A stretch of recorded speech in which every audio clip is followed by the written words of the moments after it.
আমি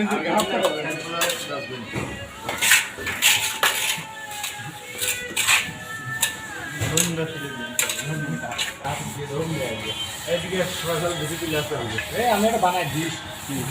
দোকান তো আগে রামদা 5 টাকা চাইনিজ এটা রামদা 5 টাকা চাইনিজ